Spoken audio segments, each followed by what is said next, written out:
มาเบิ่งเด้อพี่น้องนี่คันว่าอยู่แถวดินเพียงเขาเอิ้นว่าสร้างบุอันนี้อยู่เทิงภูนี่บ่แม่นสร้างแล้วได้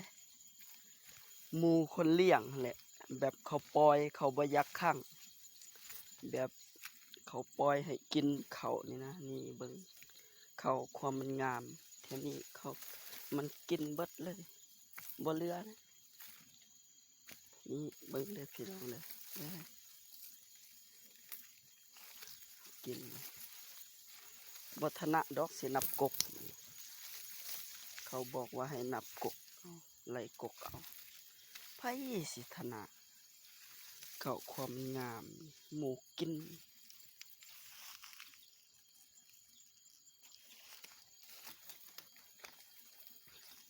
นี่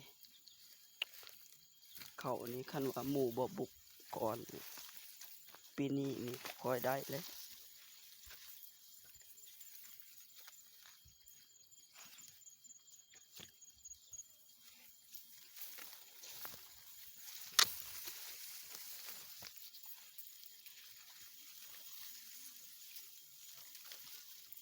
เขาความมันงามนี่เบิ่งเด้อพี่น้องนี่หมูนี่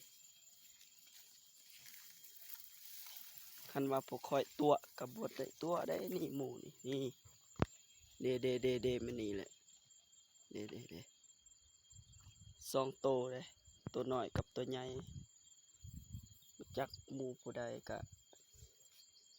ปล่อยจงไว้ก่อน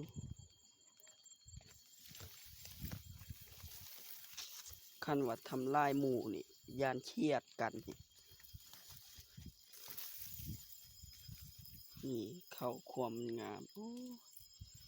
แต่เสียดายเด้นี่เพิ่นกินเลยนี่หมูเด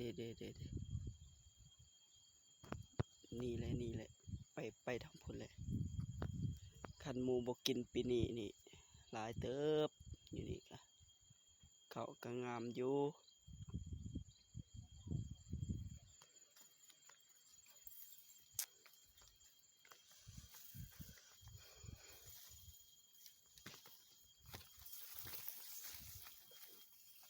เเพิ่นกินเลยกินมันมือมันเว้นนะตั้งบ่เศร้าเลย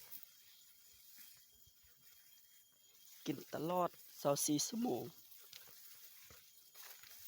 ป้าโถเขาตัวนี้เขาหน้าได้พี่น้องนี่โอ้สุดยอดเลยเขาหน้านี่